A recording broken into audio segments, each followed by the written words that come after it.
just arrived at Rome Airport.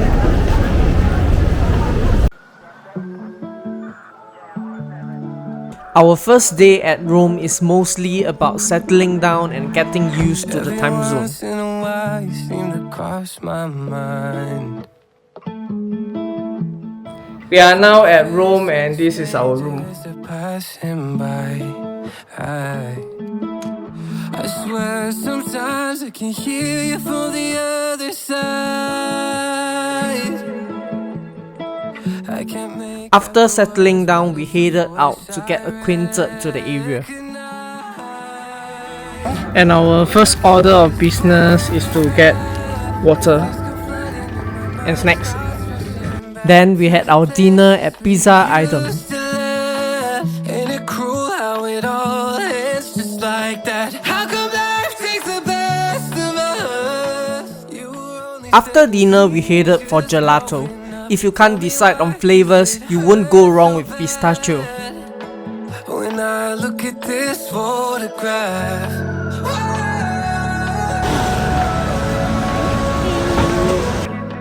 Day 2.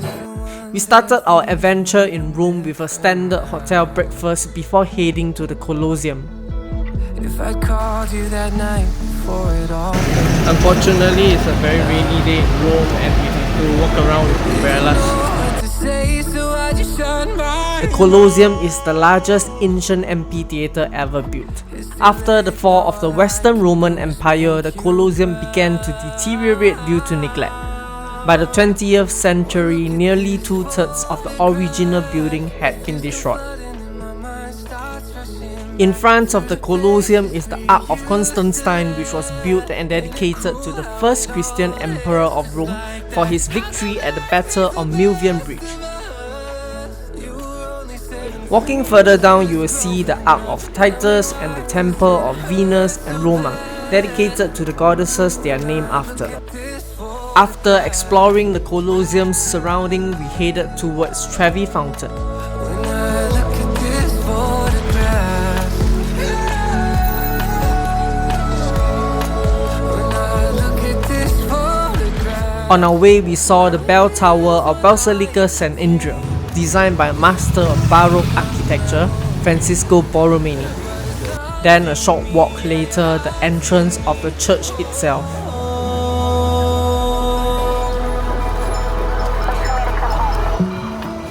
After crossing the road, we are at the Trevi Fountain, an 18th century fountain in the Trevi district, which also meant the intersection of three streets.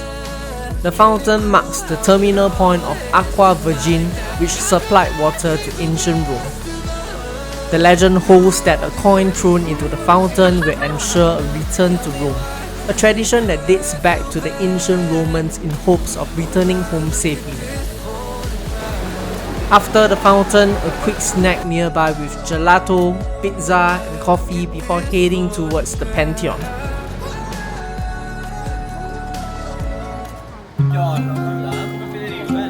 The Pantheon is a former Roman temple later preserved and converted into a Catholic church.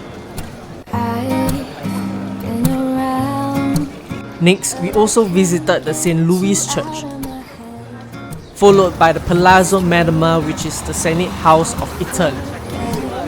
The thoughts they seem to drown instead. And finally, the Piazza Navona. I've always wondered what it takes to fill this empty void inside. Here we have the St. Agnes Baroque Church. You were what I needed this whole time. Next to the church is the Fountain of Four Rivers.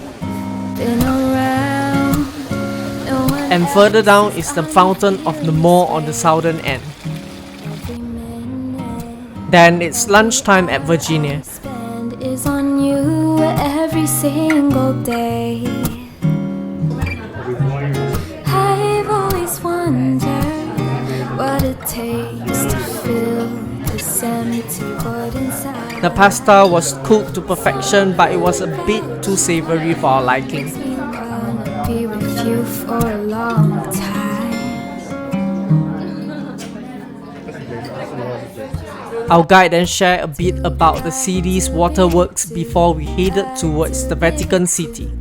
We visited the Vatican Museum, and luckily, since our group is quite big, the 4 of us got split up with our personal guide. Before entering the museum, our guide gave us a quick rundown of the Sistine Chapel, since there should be no noise and pictures inside.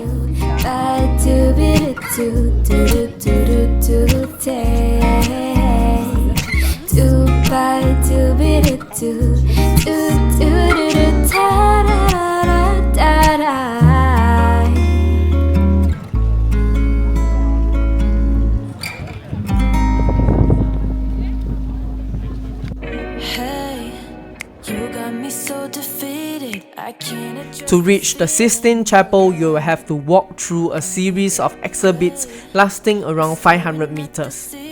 Rather do this and be on my phone. You put the beat in my heart, the light in the stars. Maybe I'm overthinking now, and I don't know where to start. You tear me apart, but in the best way. 'Cause every time you At the Sistine Chapel, there are 2 exits. The benefit of coming with a guide is that you can exit through the group exit directly towards St. Peter's Basilica, saving you a long hike back and skipping an additional security line. St. Peter's Basilica is regarded as one of the holiest Catholic shrines. Catholic tradition holds that the Basilica is the burial site of St. Peter, chief amongst Jesus' apostles, and also the first bishop of Rome, also known as the Pope. As a work of architecture, it is regarded as the greatest building of its age, with many renowned artists who has worked on it, especially Michelangelo. Upon entering, on your right, you will see the piazza, the scene of Virgin Mary holding Jesus' lifeless body on her lap. This sculpture was carved by Michelangelo when he was 24 and the only one he ever signed.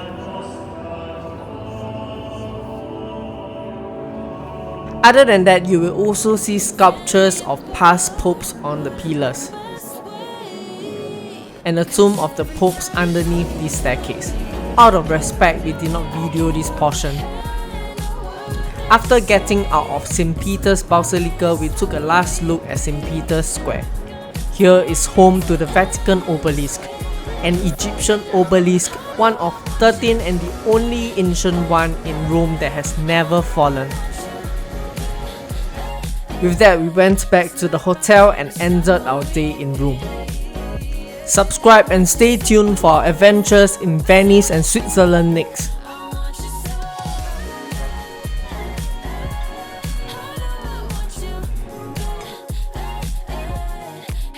It is